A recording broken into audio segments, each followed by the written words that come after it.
ആശ്രയം, ആശയറ്റ നേരമെൻ്റെ ആശ്വാസം. നിൻ വചനമാരി തൂകി നീ എൻ്റെ വേദനകൾ സൗഖ്യമാക്കണേ. യേശുനാമമെൻ്റെ ആശ്രയം, ആശയറ്റ നേരമെൻ്റെ ആശ്വാസം. നിൻ വചനമാരി തൂകി നീ എൻ്റെ വേദനകൾ സൗഖ്യമാക്കണേ. ബെഥസ്ദ കുളക്കരയിലെ രോഗി പോൽ ഞാൻ തളർന്നവനാകുന്നു. നിന്റെ കരുണ തേടുന്നു, വൈകല്ലേ എൻ്റെ മോചകാ. ബെഥസ്ദ കുളക്കരയിലെ രോഗി പോൽ ഞാൻ തളർന്നവനാകുന്നു. നിന്റെ കരുണ തേടുന്നു, വൈകല്ലേ എൻ്റെ മോചകാ.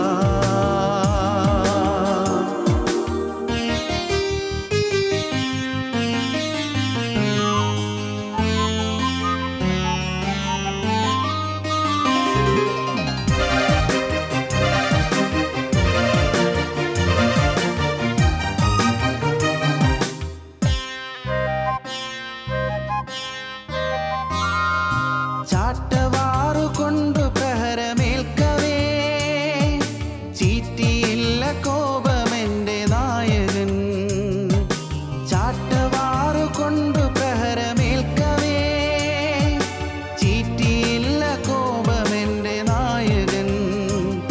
അവൻ ശാന്തനായിരുന്നു, അത് ശക്തിയായിരുന്നു. അവൻ എൻ്റെ കോപത്തീയണച്ചു നിന്നു. അവൻ ശാന്തനായിരുന്നു, അത് ശക്തിയായിരുന്നു. അവൻ എൻ്റെ കോപത്തീയണച്ചു നിന്നു. യേശുനാമമെൻ്റെ ആശ്രയം, ആശയറ്റ നേരമെൻ്റെ ആശ്വാസം. നിൻ വചനമാരി തൂകി നീ എൻ്റെ വേദനകൾ സൗഖ്യമാക്കണേ. യേശുനാമമെൻ്റെ ആശ്രയം, ആശയറ്റ നേരമെൻ്റെ ആശ്വാസം. നിൻ വചനമാരി തൂകി നീ എൻ്റെ വേദനകൾ സൗഖ്യമാക്കണേ. ബെഥസ്ദ കുളക്കരയിലെ രോഗി പോൽ ഞാൻ തളർന്നവനാകുന്നു. നിന്റെ കരുണ തേടുന്നു, വൈകല്ലേ എൻ്റെ മോചകാ. ബെഥസ്ദ കുളക്കരയിലെ രോഗി പോൽ ഞാൻ തളർന്നവനാകുന്നു. നിന്റെ കരുണ തേടുന്നു, വൈകല്ലേ എൻ്റെ മോചകാ.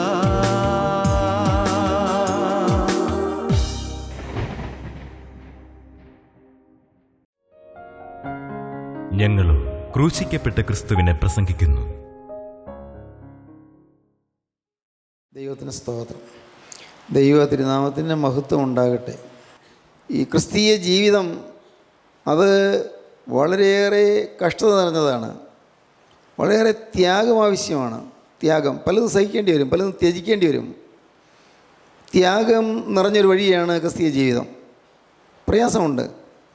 അല്പമനസ്സ് തന്നാൽ നാം തെറ്റായ വഴിയിലേക്ക് മാറിപ്പോവുകയും ചെയ്യും. നാം വ്യതിചലിച്ചു പോകും അല്പമനസ്സ് തന്നാൽ. ലവോദിക്ക സഭയോട് പറയുമ്പോൾ ജീവനുള്ള ക്രിസ്തു പറയുന്നു, നിനക്കൊരു ധാരണയുണ്ട്, നീ ധനവാനാണെന്ന്. നീ ധനവാനാണ്, എനിക്കൊന്നിനും മുട്ടില്ല എന്നാണ് നിൻ്റെ ധാരണ. ലവോദിക്ക സഭയോട് പറയുകയാണ്, നിൻ്റെ ധാരണ ഞാൻ ധനവാനാണ്, എനിക്കൊന്നിനും മുട്ടില്ല. വായിച്ചു.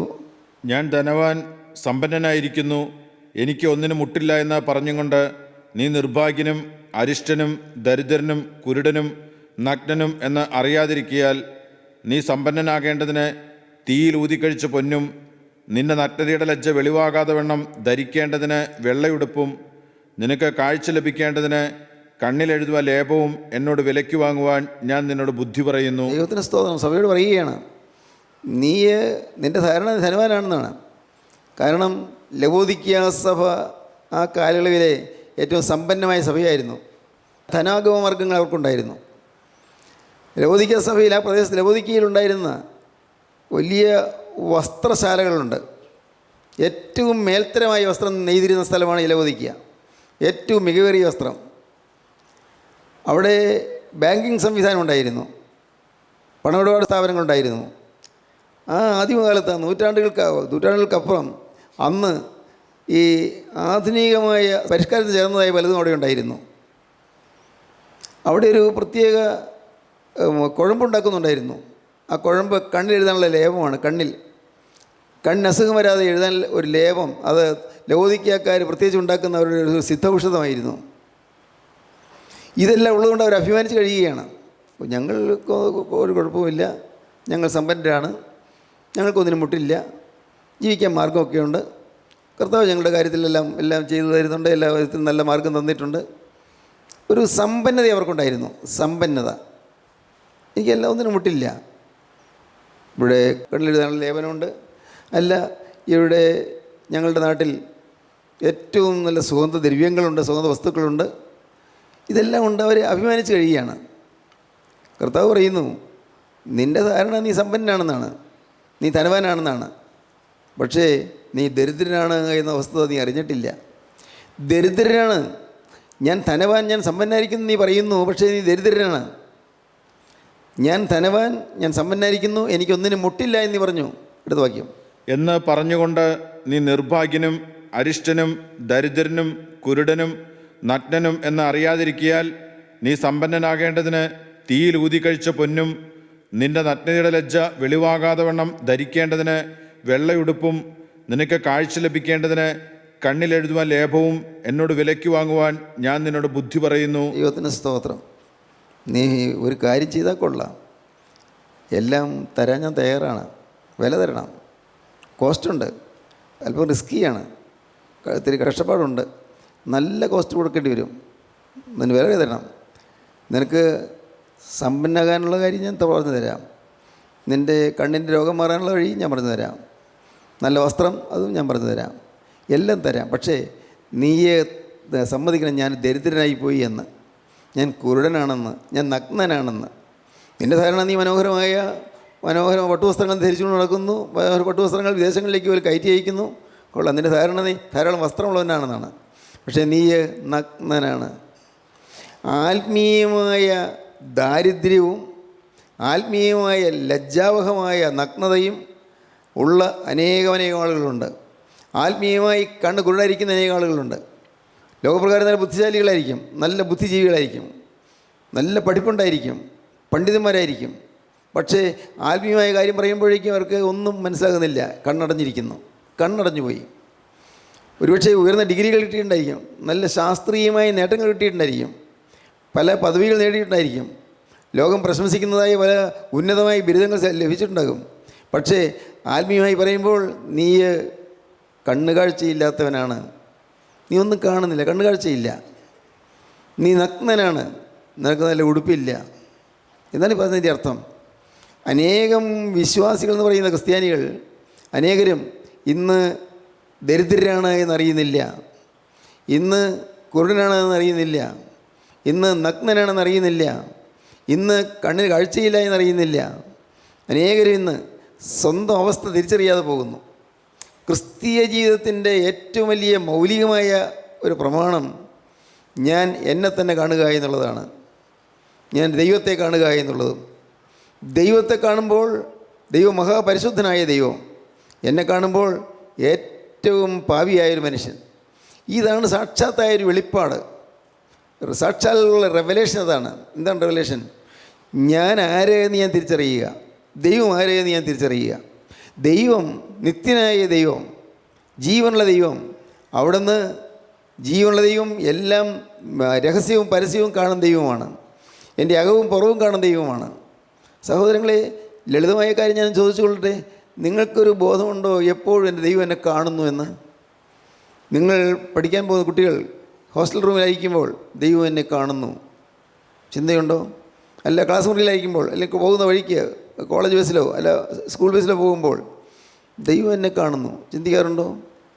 ബിസിനസ് ചെയ്യുന്ന മനുഷ്യൻ ആ ബിസിനസ്സിലെ ഓരോ സമയത്തും എന്നെ കണ്ടുകൊണ്ടിരിക്കുന്നൊരു ദൈവമുണ്ട്, ആ ഒരു ചിന്ത നിങ്ങൾക്ക് വരുന്നുണ്ടോ? സ്കൂളിലോ കോളേജിലോ പഠിപ്പിക്കുകയോ ഓഫീസിൽ ജോലി ചെയ്യുകയോ ചെയ്യുന്ന ഒരാൾ, എന്നെ കാണുന്നൊരു ദൈവമുണ്ട്, എൻ്റെ ഓരോ ചലനവും നിരീക്ഷിക്കുന്നൊരു ദൈവമുണ്ട്, എന്നെ കാണുന്ന ദൈവത്തിൻ്റെ കണ്ണിൽ നിന്ന് അറിയാൻ എനിക്ക് സാധ്യമല്ല, അങ്ങ് ചിന്തിക്കാറുണ്ടോ? ദൈവത്തിന് സ്തോത്രം. ആ ഒരു ചിന്തയുണ്ടെങ്കിൽ, ദൈവഭയം ഉണ്ടെങ്കിൽ നിങ്ങൾക്ക് പാപത്തെ നേരിടാൻ പറ്റും, പാപത്തെ ജയിക്കാൻ പറ്റും, നിങ്ങൾക്ക് സ്വർഗ്ഗത്തിൽ അവകാശപ്പെടാൻ പറ്റും. ഒരു പാടുമില്ല, ഒരു പ്രയാസവുമില്ല, ഒരു ക്ലേശവുമില്ല. നിങ്ങൾ ഈ കാര്യം ഗ്രഹിക്കണം. എന്നെ എപ്പോഴും കാണുന്നൊരു ദൈവം, ആ ദൈവമോ എന്നെ സ്നേഹിക്കുന്ന ദൈവം. ആ ദൈവം ക്രൂരനല്ല, എന്നെ തെറ്റ് കണ്ടുപിടിച്ച് എന്നെ ശിക്ഷിക്കാൻ നിൽക്കുന്നതല്ല ദൈവം. എനിക്ക് എന്ത് തെറ്റുണ്ടെന്ന് നോക്കിക്കൊണ്ടിരിക്കുന്നതല്ല ദൈവം. തെറ്റിൽ വീണാലും എന്നെ പിടിച്ചെഴുന്നേൽപ്പിക്കാൻ കാത്തു നിൽക്കുന്ന സ്നേഹനിധിയാണ് ദൈവം. ഹല്ലേലൂയ, ദൈവത്തിന് സ്തോത്രം. പ്രിയപ്പെട്ടവരെ, സ്നേഹവാനായ ദൈവം ഈ ദൈവത്തെ തന്നെ അല്ലെങ്കിൽ തിരിച്ചറിയുന്നില്ല, അതുകൊണ്ട് തന്നെ തിരിച്ചറിയുന്നില്ല. യെശയ്യാ പ്രവാചകൻ്റെ പുസ്തകത്തിൽ ആദ്യത്തെ 5 അധ്യായങ്ങളിലും പ്രവാചകൻ പാപം ചെയ്യുന്നവർക്ക് അയ്യോ കഷ്ടം, മദ്യപാനികൾക്ക് അയ്യോ കഷ്ടം എന്നിങ്ങനെ ഓരോരുത്തരുടെയും കഷ്ടം, അയ്യോ കഷ്ടം എന്ന് പറയുന്നുണ്ട്. വായിച്ചാൽ കാണാം. യെശയ്യാ 5-ാം അധ്യായം നോക്കിയാൽ കാണാം. തങ്ങൾ മാത്രം ദേശമധ്യേ പാർക്കത്തക്കവണ്ണം മറ്റാർക്ക് സ്ഥലമില്ലാതാകുവോളവും വീടോട് വീട് ചേർക്കുകയും വയലോട് വയൽ കൂട്ടുകയും ചെയ്യുന്നവർക്ക് അയ്യോ കഷ്ടം. അധികാലത്ത് എഴുന്നേറ്റ് മദ്യം തേടി ഓടുകയും വീഞ്ഞു കുടിച്ച മത്തരായി സന്ധ്യാസമയത്ത് വൈകിയിരിക്കുകയും ചെയ്യുന്നവർക്കും അയ്യോ കഷ്ടം. മദ്യപാനം തുടങ്ങിയുള്ളതായ അനേകം അശുദ്ധിയിൽ ജീവിക്കുന്ന മനുഷ്യർക്ക് അയ്യോ കഷ്ടം. ജീവിതത്തിൽ ഒരു നിഷ്ഠയുമില്ലാതെ പാപത്തിലേക്ക് ഒഴുകി പോകുന്ന മനുഷ്യർക്ക് അയ്യോ കഷ്ടം. വ്യാജപാശം കൊണ്ട് അകൃത്യത്തെയും, അസത്യം വ്യാജം കൊണ്ട്, വണ്ടിക്കയറുകൊണ്ടെന്ന പോലെ പാപത്തെയും വലിക്കുകയും, പാപത്തെ സ്വന്തം ജീവിതത്തിൽ കൂടി വിഹരിക്കുന്നതിന് വിട്ടുകൊടുക്കുകയും ചെയ്യുന്ന മനുഷ്യർ, അവർക്ക് അയ്യോ കഷ്ടം. ഇങ്ങനെ പറഞ്ഞ യെശയ്യാവ്, ഭാഗ്യവശാൽ 6-ാം അധ്യായത്തിൻ്റെ ആരംഭത്തിൽ യെശയ്യാവ് ദൈവത്തെ ഒന്ന് കണ്ടു. എന്തൊരു ഭാഗ്യം! യെശയ്യാവിന് അന്ന് രാജകൊട്ടാരത്തിൽ നല്ല പ്രവേശനമുണ്ട്. കാരണം യെശയ്യാവിൻ്റെ വളരെ അടുത്ത ബന്ധത്തിൽപ്പെട്ടയാളാണ് ഉസിയ രാജാവ്.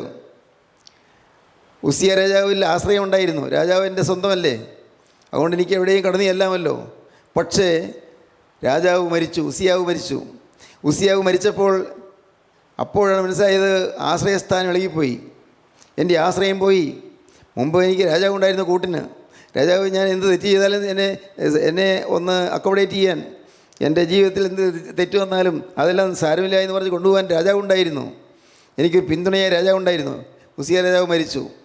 ഉസിയ രാജാവ് മരിച്ച ആണ്ടിൽ 6-ാം അധ്യായം 1-ാം വാക്യം. ഉസിയ രാജാവ് മരിച്ച ആണ്ടിൽ കർത്താവ് ഉയർന്നു പൊങ്ങിയുമുള്ള സിംഹാസനം ഇരിക്കുന്നത് ഞാൻ കണ്ടു. സ്തോത്രം. ഭൂമിയിൽ രാജാവ് മരിച്ചപ്പോഴും സ്വർഗ്ഗത്തിൽ രാജാവ് ജീവിക്കുന്നു. കാഴ്ച, ഈ ഭൂമിയിൽ രാജാവ് മരിച്ചുപോയി, ഈ ഭൂമിയിൽ ആശ്രയം പോയി, പക്ഷേ സ്വർഗ്ഗത്തിൻ്റെ ആശ്രയമുണ്ട്, എൻ്റെ ദൈവം ജീവിക്കുന്നു. സ്തോത്രം. യെശയ്യാവ് നിത്യനായി ദൈവത്തെ കണ്ടു. അതൊരു വലിയ അത്ഭുതകരമായ വെളിപ്പാടായിരുന്നു, അത്ഭുതകരമായ റെവലേഷനായിരുന്നു, അത്ഭുതകരമായ ഒരു വലിയ ദർശനമായിരുന്നു. യെശയ്യാവ് കണ്ടു ഈ ഭൂമിയിലെ ആശ്രയസ്ഥാനങ്ങളിലേക്ക് പോയി, ഈ ഭൂമിയിലെ രാജാവിൻ്റെ പദവികളെല്ലാം നഷ്ടപ്പെട്ടു, രാജാവ് ഇല്ലാതായി, ഇനി എനിക്ക് ആശ്രയം ആരുമില്ല. യെശയ്യാവ് മുകളിലേക്ക് നോക്കി, അപ്പോൾ ഉയർന്നു പൊങ്ങിയുമുള്ള സിംഹാസനം ഇരിക്കുന്നത് ഞാൻ കണ്ടു. നിത്യനായ ദൈവം ഉയർന്നും പൊങ്ങിയുമുള്ള സിംഹാസനത്തിൽ ഇരിക്കുന്നത് ഞാൻ കണ്ടു. സ്വർഗത്തിലെ നിത്യനായ ദൈവത്തെ കാണുകയാണ്, ദർശനത്തിൽ കാണുകയാണ്. അവൻ്റെ വസ്ത്രത്തിൻ്റെ വിളമ്പുകൾ മന്ദിരത്തെ നിറച്ചിരുന്നു. ആ മന്ദിരം മുഴുവനും വിശുദ്ധ വസ്ത്രം കൊണ്ട്, ധവളിമയുള്ള നല്ല വെണ്മയുള്ള വസ്ത്രം കൊണ്ട് അലങ്കരിച്ചിരിക്കുന്നത് പോലെ സുന്ദരമായിരുന്നു. സാറാഫുകൾ അവന് ചുറ്റും നിന്നു. ആ നിത്യനായ ദൈവത്തെ ഞാൻ കണ്ടപ്പോൾ ഞാൻ കണ്ടത് സാറാപ്പുകളെയാണ്. സാറാപ്പുകൾ ചുറ്റും നിന്നു. ഓരോരുത്തന് 6 ചിറകുണ്ടായിരുന്നു. ഓരോ ശ്രാപ്യമാലാഖമാരിൽ ഓരോരുത്തരും 6 ചിറകുണ്ടായിരുന്നു. 2 കൊണ്ട് അവർ മുഖം മൂടി. 2 ചിറകുകൊണ്ട് അവർ മുഖം മൂടി. ദൈവത്തിന് മുമ്പിൽ മുഖം മൂടിക്കൊണ്ട് നിൽക്കാൻ പറ്റൂ? മാലാഖമാർ പോലും തേജോമയനായ ദൈവത്തിന് മുമ്പിൽ മുഖം മൂടിക്കൊണ്ട് നിൽക്കുന്നു. 2 കൊണ്ട് അവർ മുഖം മൂടി. 2 കൊണ്ട് കാൽ മൂടി. 2 കൊണ്ട് കാൽ മൂടി. ഭൂമിയിൽ നോക്കുന്ന മനുഷ്യൻ ഈ മാലാഖമാരുടെ കാലിൻ്റെ സൗന്ദര്യം കണ്ട് ദൈവത്തെ കാണാതെ പോയാലോ, അതുകൊണ്ട് അങ്ങനെ തന്നെ മറച്ചു, കാല് മൂടി. 2 ചിറകുകൊണ്ട് കാല് മൂടി. 2 കൊണ്ട് പറന്നു. 2 ചിറകുകൊണ്ട് പറന്നു നിന്നു. ഒരുത്തനോടൊരുത്തൻ സൈന്യങ്ങളുടെ യഹോവ പരിശുദ്ധൻ പരിശുദ്ധൻ പരിശുദ്ധൻ, സർവ്വഭൂമിയും അവൻ്റെ മഹത്വം കൊണ്ട് നിറഞ്ഞിരിക്കുന്നു എന്ന് ആർത്തു പറഞ്ഞു. ദൈവത്തിന് സ്തോത്രം. സൈന്യങ്ങളുടെ ദൈവമായ യഹോവ പരിശുദ്ധൻ പരിശുദ്ധൻ പരിശുദ്ധൻ എന്ന് സർവ്വമാലാഖമാർ ആർത്തു പറയുന്നു. അത് കേട്ടു. അവർ ആർക്കുന്ന ശബ്ദത്താൽ ഉമ്മരപ്പടികളുടെ അടിസ്ഥാനങ്ങൾ കുലുങ്ങി. ശരിക്കും ദേവാലയത്തെ കാണുകയാണ്. ദേവാലയം അവർ ആർക്കുന്ന ശബ്ദത്താൽ ഉമ്മരപ്പടികളുടെ അടിസ്ഥാനങ്ങൾ കുലുങ്ങി. ആലയം പുക കൊണ്ട് നിറഞ്ഞു. ദൈവത്തിൻ്റെ ആലയം പുക കൊണ്ട് നിറഞ്ഞു. ദൈവസ്നേഹത്തിൻ്റെ പുക കൊണ്ട്, ദൈവസ്നേഹത്തിൻ്റെ പരിശുദ്ധാത്മാവിൻ്റെ ആവാസം കൊണ്ട് ആലയം നിറഞ്ഞു. അപ്പോൾ എനിക്ക് അയ്യോ കഷ്ടം, ഞാൻ നശിച്ചു, ഞാൻ ശുദ്ധിയില്ലാത്ത അധരങ്ങൾ ഉള്ള ഒരു മനുഷ്യൻ, ശുദ്ധിയില്ലാത്ത അധരങ്ങളുള്ള ജനത്തിന് നടുവിൽ വസിക്കുന്നു. എൻ്റെ കണ്ണ് സൈന്യങ്ങളുടെ യഹോവയായ രാജാവിനെ കണ്ടുവല്ലോ എന്ന് പറഞ്ഞു. യെശയ്യാവിനെ കണ്ടപ്പോൾ, നിത്യനായ ദൈവത്തെ കണ്ടപ്പോൾ യെശയ്യാവ് സ്വന്തം അവസ്ഥ കണ്ടു. അയ്യോ, ഇത്രയും ഹീനമാണല്ലോ ഞാൻ, ഈ ദൈവത്തെ ദൈവമേ എന്ന് വിളിക്കാൻ യോഗ്യനല്ലല്ലോ ഞാൻ. സ്തോത്രം. എൻ്റെ കർത്താവേ എന്ന് പറയാൻ എനിക്ക് അർഹതയില്ലല്ലോ. നിത്യനായ ദൈവത്തെ, തേജോമയനായ ദൈവത്തെ, സർവ്വമലാഖമാർ പറന്ന് നിന്ന് ആരാധിക്കുന്ന ദൈവത്തെ, ഇത് അഗ്നിയാകും ദൈവത്തെ, അഗ്നിമയന്മാർ വിറയലോടെ ആരാധിക്കുന്ന ദൈവത്തെ കണ്ടപ്പോൾ യെശയ്യാവ് തന്നെ കണ്ടു. അയ്യോ, ഇതെൻ്റെ അരിഷ്ടാവസ്ഥ മനസ്സിലായി. ഞാൻ പാവിയായ ഒരു മനുഷ്യൻ, ഇതുവരെയും മറ്റുള്ളൊരു അയ്യോ കഷ്ടം പാവ്യം ചെയ്യുന്നൊരു അയ്യോ കഷ്ടം എന്ന് പറഞ്ഞ യെശയ്യാവ് ഇപ്പോൾ പറയുന്നു, എനിക്ക് അയ്യോ കഷ്ടം, അയ്യോ എനിക്ക് അയ്യോ കഷ്ടം, ഞാൻ നശിച്ചു പോയല്ലോ. ഞാൻ ഇത്ര നാൾ പ്രവചിച്ചു, ദൈവത്തിൻ്റെ വചനം പറഞ്ഞു, ദൈവത്തിൻ്റെ വചനം ഞാൻ വ്യാഖ്യാനിച്ചു, പക്ഷേ ഞാൻ പാവിയാണല്ലോ, എൻ്റെ പാവം മാറിയില്ലല്ലോ, എനിക്ക് അയ്യോ കഷ്ടം.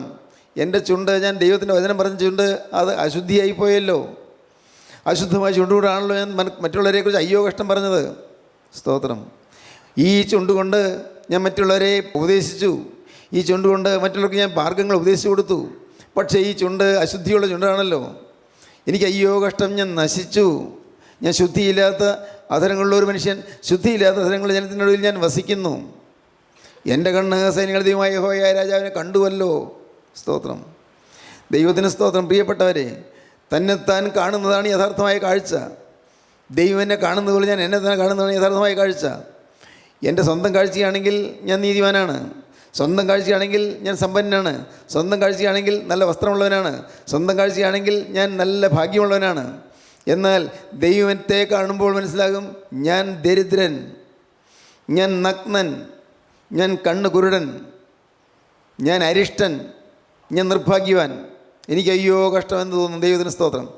ദൈവത്തെ തിരിച്ചറിയുമ്പോൾ എൻ്റെ ബഹുമാന്യ സഹോദരങ്ങളെ, ഭാഗ്യവശാൽ നമ്മുടെ ഈ കൂട്ടായ്മയിൽ വരുന്ന അനേകർക്ക് ആ ഒരു വലിയ അനുഗ്രഹം കിട്ടിയിട്ടുണ്ട്. തങ്ങളെ തന്നെ കാണാനുള്ള അനുഗ്രഹം. ഒരിന്നിലും പ്രശംസിക്കാൻ പറ്റുന്നില്ല, ഒന്നിലും ആശ്രയിക്കാൻ പറ്റുന്നില്ല, ഒന്നിലൊന്നും പോകാൻ പറ്റുന്നില്ല, ഒന്നിനെക്കുറിച്ചും അത് നല്ലതെന്ന് പറയാൻ തോന്നുന്നില്ല. കാരണം എല്ലാം തകർന്നവരാണ്. തന്നെത്താൻ തിരിച്ചറിയുന്നു. അനേകം ആളുകൾ മറിച്ച് അവർ തങ്ങളുടെ പ്രാർത്ഥനാ ജീവിതത്തെക്കുറിച്ച് മതിപ്പുള്ളവരാണ്, തങ്ങളുടെ ശുശ്രൂഷയെക്കുറിച്ച് മതിപ്പുള്ളവരാണ്, തങ്ങളുടെ അറിവിനെക്കുറിച്ച് മതിപ്പുള്ളവരാണ്, തങ്ങളുടെ ജ്ഞാനത്തെക്കുറിച്ച് അറിവുള്ളവരാണ്, അതിനെക്കുറിച്ച് ബോധമുള്ളവരാണ്, തങ്ങളുടെ ബലത്തെക്കുറിച്ച്, തങ്ങളുടെ ആത്മീയ ശക്തിയെക്കുറിച്ച് ബോധമുള്ളവരാണ്. അങ്ങനെയൊക്കെ ചിന്തിച്ചുകൊണ്ട് ബോധമുള്ളവരെ പോലെ ജീവിക്കുന്നു. പക്ഷേ അവർ നിർഭാഗ്യരാണ്. ദൈവത്തിന് സ്തോത്രം. തന്നെ കാണുക, എൻ്റെ അരിഷ്ടാവസ്ഥ കാണുക. ഞാൻ ഒറ്റയ്ക്കായിരിക്കുമ്പോൾ എൻ്റെ മനസ്സിൽ കൂടി പോകുന്ന ചിന്തകൾ എന്തെല്ലാമാണ്. ഞാൻ എൻ്റെ ജീവിതത്തിൽ ഓരോരോ ചിന്തകൾ, ഓരോ വിചാരങ്ങൾ ഞാൻ അപഗ്രഥിച്ച് നോക്കുമ്പോൾ, ഞാൻ ചിന്തിച്ച് നോക്കുമ്പോൾ, അയ്യോ കർത്താവേ ഇത് പാവമാണല്ലോ, കർത്താവേ ഇത് വിദ്വേഷമാണല്ലോ, കർത്താവേ ഇത് വൈരാഗ്യമാണല്ലോ, കർത്താവേ എൻ്റെ ഹൃദയത്തിൽ പകയുണ്ടല്ലോ, ഇപ്പോൾ എൻ്റെ ഹൃദയത്തിൽ അസൂയയുണ്ടല്ലോ, എൻ്റെ ദൈവം ഇപ്പോഴും ആളുകൾ എന്നെ മാനിക്കണമെന്നുള്ള ചിന്തയുണ്ടല്ലോ, എന്നെ തന്നെ കാണുമ്പോൾ ഞാൻ ലജ്ജിച്ചു പോകും. ദൈവത്തിന് സ്തോത്രം. കർത്താവിന് സ്തോത്രം. അപ്പോസ്തലനായ പൗലോസ് റോമർക്ക് എഴുതിയ ലേഖനം 6-ാം അധ്യായത്തിൽ നിങ്ങൾക്കിപ്പോൾ ലജ്ജ തോന്നുന്നു തന്നെ എന്ന് പറയുന്നുണ്ട്. ലജ്ജ തോന്നുന്നു. ഇന്ന് തിരിഞ്ഞു നോക്കുമ്പോൾ ലജ്ജ തോന്നും. ഞാൻ എന്തൊരു മനുഷ്യൻ, ഞാൻ എത്ര ദുഷ്ടനായ മനുഷ്യൻ, ഒരു സാധുവായിട്ട് വിഷമിക്കുമ്പോൾ അല്പം പോലും മനസ്സിൽ ആർദ്രത വരാത്ത മനുഷ്യൻ, ഒരു പാവപ്പെട്ടവൻ്റെ വേദനയിൽ പങ്കുചേരാൻ തോന്നാത്ത മനുഷ്യൻ, ഞാനെത്ര ദുഷ്ടമനുഷ്യൻ. ദൈവത്തിന് സ്തോത്രം. ദൈവത്തിൻ്റെ വലിയ നാമം മഹത്വപ്പെടട്ടെ. ചിന്തിച്ച് നോക്കൂ പ്രിയപ്പെട്ടവരെ, കർത്താവിൻ്റെ വലിയ നാമം മഹത്വപ്പെടട്ടെ. ഈ വലിയ ദർശനമാണ് ഒരു ദൈവദാസനുണ്ടാകേണ്ടത്, ദൈവത്തിൻ്റെ ഭക്തനുണ്ടാകേണ്ടതാണ്. ഞാൻ എത്രയും നിസ്സാരൻ, ഞാൻ അല്പപ്രാണി, എനിക്കൊന്നിനും കഴിവില്ല. കർത്താവിന് സ്തോത്രം. പ്രിയപ്പെട്ടവരെ, ഞാൻ ദൈവത്തോട് പറയാറുണ്ട്, ഒറ്റയ്ക്ക് ഇരുന്ന് പ്രാർത്ഥിക്ക് പറയാറുണ്ട്, കർത്താവേ എനിക്കൊന്നിനും കഴിവില്ല. സ്തോത്രം. ഞാൻ മൂഢനാണ്, ഞാൻ ഭോഷനാണ്, ഞാൻ പറയാറുണ്ട്. ദൈവത്തിന് സ്തോത്രം. കർത്താവേ എനിക്ക് എന്തെല്ലാം ഉണ്ടെന്നൊക്കെ എനിക്ക് ചിലപ്പോൾ തോന്നിയിട്ടുള്ളതെല്ലാം പാവമായി പോയി. കർത്താവേ ക്ഷമിക്കണമേ. ഞാൻ പറയാറുണ്ട്, കർത്താവേ ഞാൻ നിർഭാഗ്യനാണ്, ഞാൻ അരിഷ്ടനാണ്. എൻ്റെ ദൈവമേ, എൻ്റെ ജീവിതത്തിൽ കർത്താവേ പുറമേ ഭാഗ്യവശാൽ പാവമൊന്നും വരുന്നില്ലെങ്കിലും എൻ്റെ ഹൃദയം പാവത്താൽ രചിക്കപ്പെട്ടതാണ്, പാവത്താൽ കോൺസ്റ്റിറ്റ്യൂട്ടഡാണ്, പാവത്താൽ രചിക്കപ്പെട്ടതാണ്. കർത്താവേ എൻ്റെ ആളത്വം പാവമയമാണ്. ഞാൻ പാവം ചെയ്യാത്തപ്പോഴും, പാവചിന്ത വരാത്തപ്പോഴും, പാവത്തിൻ്റെ വാക്കുകൾ വരാത്തപ്പോഴും ഞാനൊരു പാവിയായ മനുഷ്യനാണ്. എൻ്റെ ഈ രക്തത്തിൽ പാപത്തിൻ്റെ മാലിന്യം കലർന്നിട്ടുണ്ട്. എൻ്റെ ഈ രക്തം, എൻ്റെ പൂർവികന്മാരിൽ നിന്ന് എനിക്ക് ലഭിച്ചതായ രക്തം, പൂർവികന്മാരിൽ നിന്ന് ലഭിച്ചതായ രക്തത്തിൽ ശാപങ്ങളുണ്ട്. ആ പൂർവികന്മാർ വരുത്തിവെച്ചതായ അനേക കാര്യങ്ങളുടെ ശാപങ്ങൾ എൻ്റെ രക്തത്തിലുണ്ട്.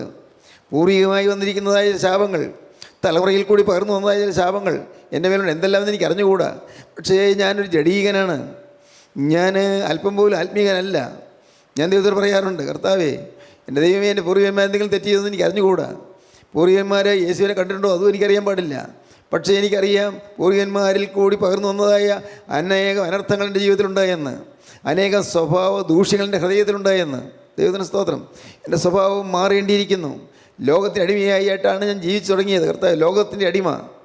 ഈ ലോകത്തിലെ ജീവിതം മാത്രം ഞാൻ ചിന്തിച്ചു. ഞാൻ ദൈവത്തെ ഓർത്തില്ല, ദൈവത്തെ വിചാരിച്ചില്ല, ദൈവത്തെ ധ്യാനിച്ചില്ല. ഇതെല്ലാം വിട്ട് ഞാൻ പറന്നു പോകുമെന്ന് ഞാൻ ചിന്തിച്ചില്ല, എപ്പോഴും ചിന്തിച്ചില്ല. ദൈവത്തിന് സ്തോത്രം. കർത്താവേ, എപ്പോഴും എനിക്ക് ആ ചിന്ത തരണമേ. ഏത് സമയത്തും മരണം വരാമെന്നുള്ള ചിന്ത എനിക്ക് തരണമേ. ഏത് സമയത്തും പ്രഭാതം എഴുന്നേൽക്കുമ്പോൾ ഞാൻ ഒറ്റയ്ക്ക് ഇരുന്നുകൊണ്ട് ഞാൻ പറയും, കർത്താവേ, ഇന്ന് നേരം വെളുത്തപ്പോഴും ഞാൻ ഭൂമിയിൽ ജീവനോടുണ്ടല്ലോ, നിനക്ക് സ്തുതി, സ്തോത്രം. നിങ്ങൾക്ക് തോന്നും ഇതെന്ത് ബാലിശമാണ് ഈ മനുഷ്യൻ പറയുന്നത്. പ്രിയപ്പെട്ടവരെ, കർത്താവേ, നേരം വെളുത്തപ്പോഴും ഞാൻ ഭൂമിയിൽ ജീവനോടിരിക്കുന്നല്ലോ, ഞാൻ മരിച്ചില്ലല്ലോ. ദൈവത്തിന് സ്തോത്രം, ദൈവത്തിന് സ്തോത്രം. വീണ്ടും പറയും, കർത്താവേ, ഇന്ന് സന്ധ്യയ്ക്ക് കർത്താവേ, നിൻ്റെ അരികത്ത് വന്ന് പ്രാർത്ഥിക്കാനിരിക്കുന്നവരെയും നിൻ്റെ തൃക്കരനെ കാത്തുകൊള്ളണമേ. ഏതാവത്ത് വന്നാലും നിൻ്റെ കരവെന്നെ കാത്തുകൊള്ളണമേ. ദൈവത്തിന് സ്തോത്രം. കൃപാവലയത്തിൽ നിർത്തി പാവം കൂടാതെ സൂക്ഷിച്ചു കൊള്ളണമേ, പാവം വരാതെ കാത്തുകൊള്ളണമേ. കർത്താവിന് സ്തോത്രം. എൻ്റെ പ്രിയ സഹോദരങ്ങളെ, ഞാൻ നിങ്ങളോട് വളരെ വിനയത്തോടെ തന്നെയാണ് പറയുന്നത്. നിങ്ങൾ പ്രാർത്ഥിക്കണം, കർത്താവേ, എനിക്ക് അഭിമാനിക്കാൻ ഒന്നുമില്ല, എനിക്ക് പുകഴാൻ ഒന്നുമില്ല, എനിക്ക് ആശ്രയിക്കാൻ ആരുമില്ല, എനിക്കെൻ്റെ യേശു മാത്രം. ഹല്ലേലൂയ, ദൈവത്തിന് സ്തോത്രം. എൻ്റെ യേശുവിൻ്റെ കരുണയില്ലെങ്കിൽ ഞാൻ പൂജ്യമാണ് കർത്താവേ. യേശുവിൻ്റെ കൃപയില്ലെങ്കിൽ ഞാൻ പൂജ്യമാണ് കർത്താവേ. യേശുവിൻ്റെ സാന്നിധ്യമില്ലെങ്കിൽ ഞാൻ വെറും പൂജ്യം മാത്രമാണ്. യേശുവിൻ്റെ സാന്നിധ്യമില്ലെങ്കിൽ ഞാൻ വിലകെട്ടവനാണ് എൻ്റെ കർത്താവേ. ഭൂമിയിൽ ആരെല്ലാം വില മതിച്ചാലും എൻ്റെ യേശു എനിക്കില്ലെങ്കിൽ ഞാൻ ഏറ്റവും വില കുറഞ്ഞവനാണ്, വിലകെട്ടവനാണ്. ദൈവത്തിന് സ്തോത്രം. പ്രിയപ്പെട്ടവരെ, നിങ്ങൾ ഈ സത്യം മനസ്സിലാക്കൂ. യേശുവാണ് സത്യം, യേശുവാണ് നൈർമല്യം, യേശുവാണ് വിശുദ്ധി, യേശുവാണ് സ്നേഹം. എൻ്റെ കർത്താവിന് സ്തോത്രം. യെശയ്യാവ് അനുഭവിച്ച് അങ്ങനെ പ്രാർത്ഥിച്ചപ്പോൾ അപ്പോഴുണ്ട് ഒരു മാലാഖ പറന്നു വരുന്നു. ദൈവത്തിന് സ്തോത്രം. ഈ അനുദപിച്ച് പ്രാർത്ഥിച്ച ദൈവദാസനിലേക്ക് മാലാഖ പറന്നു വരുന്നു. മാലാഖ പറന്നു വരുമ്പോൾ മാലാഖ ഒരു കൊടിൽ കൊണ്ട് ഒരു തീക്കട്ട പിടിച്ചുകൊണ്ടാണ് പറന്നു വരുന്നത്. കൊടിൽ മാലാഖയ്ക്ക് തൊടാൻ പേടിയാണ്. തീക്കട്ടയാണ്, സ്വർഗത്തിലെ തീക്കട്ടയാണ് കൊണ്ടുവരുന്നത്. സ്വർഗത്തിലെ തീക്കട്ട, ആ തീക്കട്ടയുമായി പറന്നു വരുന്ന മാലാഖ ആ തീക്കട്ട കൊണ്ടുവന്ന് യെശയ്യാവിൻ്റെ അധരത്തെ തൊട്ടു. ഹല്ലേലൂയ, ദൈവത്തിന് സ്തോത്രം. എനിക്ക് അശുദ്ധി പറ്റിപ്പോയി, എൻ്റെ കയ്യോ കഷ്ടം എന്ന് പറഞ്ഞ യെശയ്യാവിൻ്റെ അധരത്തെ ഈ തീക്കനലങ്ങ് തൊട്ടു. പെട്ടെന്ന് ദൈവത്തിന് സ്തോത്രം, യെശയ്യാവ് ഉണർന്നു. പെട്ടെന്ന് യെശയ്യാവിന് സ്തുതിയായി. പെട്ടെന്ന് യെശയ്യാവിന് ദൈവത്തെ വാഴ്ത്തുന്ന മഹത്വകരമായ കീർത്തനങ്ങളായി. യെശയ്യാവിന് ദൈവത്തെ സ്തുതിച്ചുകൊണ്ടിരിക്കുമ്പോൾ കേൾക്കാൻ ഒരു ശബ്ദം, ഞാൻ ആരെ അയക്കേണ്ടു, ആരെ നോക്ക് വേണ്ടി പോകും. വേണ്ടി പോകാൻ ആരെങ്കിലും ഉണ്ടോ? എൻ്റെ വചനം പറയാൻ ആരെങ്കിലും ഉണ്ടോ? എൻ്റെ വേല ചെയ്യാൻ ആരെങ്കിലും ഉണ്ടോ? എനിക്ക് പകരമായി ഭൂമിയിൽ നിൽക്കാൻ ആരെങ്കിലും ഉണ്ടോ? എനിക്ക് പകരമായി ഭൂമിയിൽ നിൽക്കാൻ ആരുണ്ട്? ഞാൻ ആരെ അയക്കേണ്ടു, നാം ആരെ അയക്കേണ്ടു, ആർ നമുക്ക് വേണ്ടി പോകും. സ്തോത്രം. ഞാൻ ആരെ അയക്കേണ്ടു, ആർ നമുക്ക് വേണ്ടി പോകും. സ്തോത്രം. പ്രിയപ്പെട്ടവരെ, നിങ്ങൾക്ക് ഈ അനുഭവം കിട്ടിയാൽ നിങ്ങൾ ഭാഗ്യശാലികളാകും. പാവബോധം കിട്ടിയാൽ, കർത്താവേ, അഭിമാനിക്കാൻ ഒന്നുമില്ല പറയണം. ഉള്ളത്തിൽ നിന്ന് പറയണം, പുറമേയല്ല. അഭിമാനിക്കാൻ ഒന്നുമില്ല. കർത്താവേ, അഭിമാനകരെന്നൊക്കെ വിചാരിച്ചത് പലതും ഉണ്ടായിരുന്നു. എനിക്ക് നല്ല മാർക്ക് കിട്ടി, നല്ല പരീക്ഷ പാസ്സായി, അല്ലെങ്കിൽ ഉയർന്ന ഡിഗ്രികൾ കിട്ടി, അതിന് നല്ല ഉദ്യോഗമുണ്ട്, നല്ല ശമ്പളമുണ്ട്, നല്ല ഒരു വൈവാഹിക ജീവിതമുണ്ട്, കൊള്ളാം, എല്ലാം നല്ല മക്കളുണ്ട്. ചിന്തിക്കുക, അഭിമാനിക്കാൻ പലതും ഉണ്ടായിരുന്നു. കർത്താവേ, എല്ലാം പൂജ്യം. യേശുവേ, നീ ഇല്ലാത്തതെല്ലാം പൂജ്യം. ഞാനിതാ അരിഷ്ടനും ദരിദ്രനും ദുഃഖിതനുമായി തിരുമുമ്പായി വന്നിരിക്കുന്നു. ഇപ്പോൾ കർത്താവേ, നിൻ്റെ ആ സ്വർഗത്തിൻ്റെ തീക്കനൽ, മാലാഖമാർ തൊടാൻ പോലും പേടിക്കുന്ന തീക്കനൽ, സ്വർഗീയ വിശുദ്ധ ദൂതന്മാർ പോലും അഗ്നിമയന്മാർ വിറകൊള്ളുന്ന ആ തീക്കനൽ, കൊടിൽ കൊണ്ട് മാലാഖ പറന്നു കൊണ്ടുവന്നായ തീക്കനൽ, അതിപ്പോൾ അത് ഗോകുൽത്തായിൽ വെന്തെരിഞ്ഞ തീയിൽ നിന്ന് വന്നതായി തീക്കട്ട, ഗോകുൽത്തായിലെ മരക്കുരിശിൽ വെന്തെരിഞ്ഞ തീയിൽ നിന്ന് വന്നതായി തീക്കട്ട, ഗോകുൽത്തായിലെ മരക്കുരിശിൽ 3 ആണികൾ തൂങ്ങി. സ്വർഗത്തിന് തീയായ യേശുവേ, നീ ഇപ്പോൾ വന്ന് എൻ്റെ അധരത്തെ തൊടണമേ, എൻ്റെ മേൽ തൃക്കരം വയ്ക്കണമേ, എന്നെ നീ തഴുകണമേ. എൻ്റെ ബലഹീനതകൾ ഓർക്കല്ലേ, എൻ്റെ പാപങ്ങൾ കണക്കിടല്ലേ. കർത്താവേ, ഇതുവരെയുള്ള ജീവിതത്തിൽ എൻ്റെ അഹങ്കാരങ്ങൾ ഓർക്കല്ലേ, എൻ്റെ നിഗളങ്ങൾ ഓർക്കല്ലേ, എൻ്റെ സ്വയാശ്രയം ഓർക്കല്ലേ. എൻ്റെ കർത്താവേ, എനിക്ക് വേറെ ഒന്നും വേണ്ട, വേണ്ട, എനിക്കൊന്നും മതി. ഈ തീക്കട്ട എന്നെ സ്പർശിച്ചുകൊണ്ടിരുന്നാൽ മാത്രം മതി. ഹല്ലേലൂയ. ഈ തീക്കനൽ എന്നെ തൊട്ടുകൊണ്ടിരുന്നാൽ മാത്രം മതി, വേറെ ഒന്നും എനിക്ക് വേണ്ട. സ്വർഗത്തിൻ്റെ തീക്കനല്ല യേശുവേ, നീ എന്നെ തൊട്ടുകൊണ്ടിരുന്നാൽ മാത്രം മതി. സ്വർഗത്തിൻ്റെ തീക്കട്ട എൻ്റെ ചുണ്ടിന് മേലിരിക്കണമേ. എൻ്റെ ഓരോ അവയവങ്ങളിലും തീക്കട്ട സ്പർശിക്കണമേ. വന്നുപോയ പാപങ്ങളെല്ലാം തീയിൽ വെന്തിരിഞ്ഞു പോകണമേ. സ്വർഗത്തിൻ്റെ തീക്കനലിൽ എൻ്റെ ജീവിതത്തിൽ ഇതുവരെ സംഭവിച്ചു പോയ പാപങ്ങളെല്ലാം എല്ലാം കത്തിക്കഴിഞ്ഞു പോകണമേ, എല്ലാം തീർന്നു പോകണമേ. എന്നെ ഇപ്പോൾ നിൻ്റെ ഒരു വിശുദ്ധനാക്കി മാറ്റണമേ, എന്നെ തീയാക്കി മാറ്റണമേ. തീക്കട്ട തൊട്ട് തീക്കനൽ തൊട്ട് എന്നെ തീയാക്കി മാറ്റണമേ. എൻ്റെ സിരകളിൽ കൂടെ സ്വർഗത്തെ തീ ഒഴുകണമേ. എൻ്റെ മേലുള്ള ശാപങ്ങളും പാപങ്ങളും ദോഷങ്ങളും എല്ലാം കത്തിച്ച് കളയണമേ. എൻ്റെ കുടുംബത്തിന്മേലുള്ള എല്ലാ ദോഷങ്ങളും കത്തിച്ച് കളയണമേ. തലമുറകളിലൂടെ പകർന്നു വന്നതായ എല്ലാ തിന്മകളും കത്തിച്ച് കളയണമേ. സ്വർഗത്തിൻ്റെ തീക്കനൽ എന്നെ തൊടണമേ. സ്വർഗത്തിൻ്റെ തീജ്വാലയാൽ എന്നെ സ്പർശിക്കണമേ, എന്നെ അനുഗ്രഹിക്കണമേ. നാഥ, എൻ്റെ മേൽ തൃക്കരം വെച്ച് എന്നെ അനുഗ്രഹിക്കണമേ. പ്രാർത്ഥിക്കൂ പ്രിയപ്പെട്ടവരെ, നിങ്ങൾക്ക് പ്രാർത്ഥിക്കാനുള്ള സമയമാണ്, യാചിക്കേണ്ട സമയമാണ്, മോചിക്കുന്ന നാഴികയാണ്, നമസ്കാരത്തിന് സമയമാണ്. ഇത് തന്നെ പരിണാമസമയമാണ്. ഈ സമയം കളയാതെ നിങ്ങൾ ദൈവത്തോട് യാചിക്കൂ. കർത്താവേ, എൻ്റെ മേൽ നിന്റെ തീക്കനൽ തൊടണമേ. എൻ്റെ മേൽ, എൻ്റെ അവയവങ്ങളുടെ മേൽ തീക്കനൽ തൊടണമേ.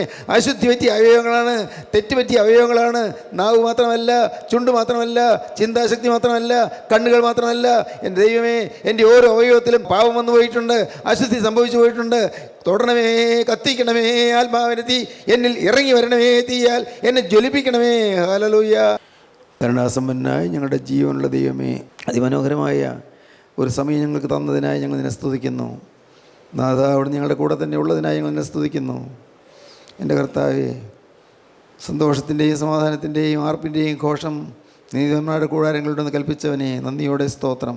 കരുണയുള്ള കർത്താവേ, ഞങ്ങളുടെ ഈ മർത്തി ശരീരമാകുന്ന കൂടാരത്തിൽ എപ്പോഴും ആഘോഷം മുഴങ്ങിക്കൊണ്ടിരിക്കണമേ. സ്തുതിയുടെ ശബ്ദം മുഴങ്ങിക്കൊണ്ടിരിക്കണമേ. ഞങ്ങളെ ആളാമൃതി തീയാക്കി തീർക്കണമേ. കർത്താവേ, ഈ മക്കളെല്ലാവരെയും അനുഗ്രഹിക്കണമേ. കർത്താവേ, ഇന്ന് കടന്നു വന്നിരിക്കുന്ന ഓരോരുത്തരും പേരും തൃക്കരം വയ്ക്കണമേ. എല്ലാവരെയും വാഴ്ത്തണമേ, വിശുദ്ധീകരിക്കണമേ. പാവക്കറകൾ തിരക്തത്തിൽ കഴുകി മാറ്റണമേ. എൻ്റെ യേശുവിൻ്റെ വേലയും എല്ലാവരെയും യോഗ്യരാക്കി തീർക്കണമേ. അത് രണ്ടാമത്തവരിൽ പറന്നു വരുന്ന വിശുദ്ധന്മാരുടെ നിരയിൽപ്പൻ എല്ലാവരെയും അർഹരാക്കി തീർക്കണമേ. യേശുനാഥൻ്റെ പരിശുദ്ധമായ നാമത്തിൽ പ്രാർത്ഥിക്കുന്നു. കൃപയോടെ കേൾക്കണം പിതാവേ. ആമീൻ. ഹല്ലേലൂയ.